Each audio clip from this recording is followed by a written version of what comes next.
আমি আমার যা আমার আমার ভ্যানে একটা যাত্রী ছিল, মহিলা ছিল, সে সব কিছু দেখতেছিল। আমি কাঁদছি আর আসতেছি, কাঁদতেছি আর প্রায় 17 কিলো রাস্তা আসতেছি।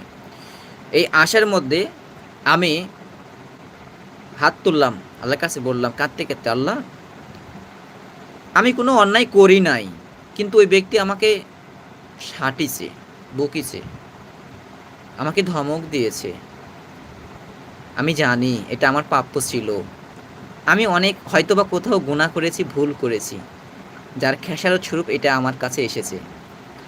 তো যাই হোক, আল্লাহ আমাকে ক্ষমা করো, আর ওই ভাইটাকেও আপনি ক্ষমা করে দেন, মাফ করে দেন, আমি মাফ করে দিয়েছি। আর ওনাকে আমার বন্ধুতে রূপান্তর করে দেন। আমি এই কথা বলতে বলতে চলে আসতেছিলাম। আসার পরে সেদিন রাত্রে রাত ৩টার সময় আমি ওনার জন্য দোয়া করেছি, প্রচুর দোয়া করেছিলাম যে ওনাকে আমার বন্ধু বানিয়ে দেন, আমার ভিতর যাতনাগুলো দূর করেন, উনি যেন আমার বন্ধু হয়, যেহেতু আমার শত্রু উনি আমার বন্ধু হয়। তো ৩ মাস পর অন্য এক মোড়ে উনি আমার সাথে দেখা করছেন। আমি ভ্যান নিয়ে দাঁড়িয়ে আছি, উনি এসে এভাবে হাত ধরে, হুজুর সাহেব আমার ভুল হয়ে গেছে, আমাকে ক্ষমা করে দিন।